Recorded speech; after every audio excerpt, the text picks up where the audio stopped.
કીર્તિસ્તંભ વિસ્તારમાં લારી ગલ્લાના દબાણો ઉપર કાર્યવાહી. ટ્રાફિકની સમસ્યાને ધ્યાનમાં રાખી પોલીસ વિભાગ અને વડોદરા મહાનગરપાલિકા દ્વારા રસ્તામાં નડતરરૂપ લારી ગલ્લા, શેડ સહિતના દબાણ ઉપર કાર્યવાહી કરી 2 ટ્રક જેટલો માલસામાન જપ્ત કરાયો છે.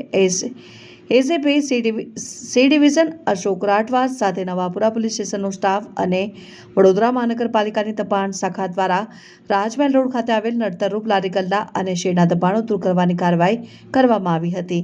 2 ટ્રક ભરીને લારી ગલ્લા સહિતનો સામાન જપ્ત કરવામાં આવ્યો હતો.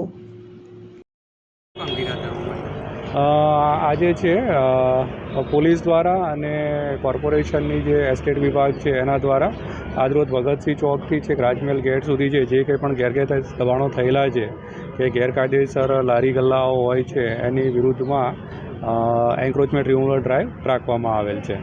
અન્ય કયા પ્રકારની કામગીરી કરવામાં અહીંયા જે પણ જે લારીઓ છે પરમિશન વગર અને રોડ પર ઊભી રહીને અડચણ કરતી હોય અને જેના કારણે લોકોને ત્યાં ચાલવામાં બી મુશ્કેલ થઈ રહી છે.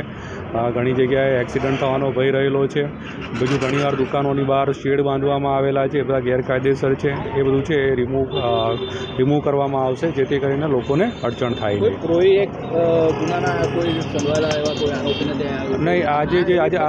નહીં, આજે ફક્ત છે એ રોડ પરના જે દબાણો છે કે રોડ પર જે ગેરકાયદેસર લોકો કોઈ બી પરમિશન વગર લારી રાખી દે છે અથવા તો શેડ કાઢે છે અને લોકોને અડચણરૂપ થાય છે એ પ્રકારની જવાબદારી ડ્રાઈવ ચાલી રહી છે.